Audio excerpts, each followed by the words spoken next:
అనకాపల్లి జిల్లా మాడుగుల మండలం సత్యవరం గ్రామంలో నిన్న సాయంత్రం అకస్మాత్తుగా పెద్ద గాలివాన సంభవించడంతో విద్యుత్ స్తంభాలు, చెట్లు విరిగి నేలకూలై ఇళ్ల పైకప్పులు కూడా ఎగిరిపోవడంతో ప్రజలు భయాందోళనకు గురయ్యారు. విద్యుత్ స్తంభాలు కూలిపోవడంతో సత్యవరం గ్రామంతో పాటు చుట్టుపక్కల గ్రామాలకు విద్యుత్కు అంతరాయం ఏర్పడింది. రహదారులపై చెట్లు విరిగి రోడ్లపై పడటంతో వాహనాల రాకపోకలకు అంతరాయం ఏర్పడింది. గ్రామంలోని యువకులు రహదారులపై పడి ఉన్న చెట్లను తొలగించారు.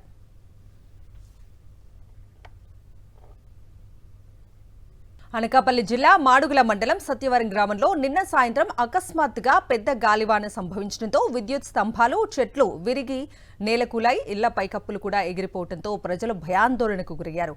విద్యుత్ స్తంభాలు కూలిపోవడంతో సత్యవరం గ్రామంతో పాటు చుట్టుపక్కల గ్రామాలకు విద్యుత్కు అంతరాయం ఏర్పడింది. రహదారులపై చెట్లు విరిగి రోడ్లపై పడటంతో వాహనాల రాకపోకలకు అంతరాయం ఏర్పడింది. గ్రామంలోని యువకులు రహదారులపై పడి ఉన్న చెట్లను తొలగించారు.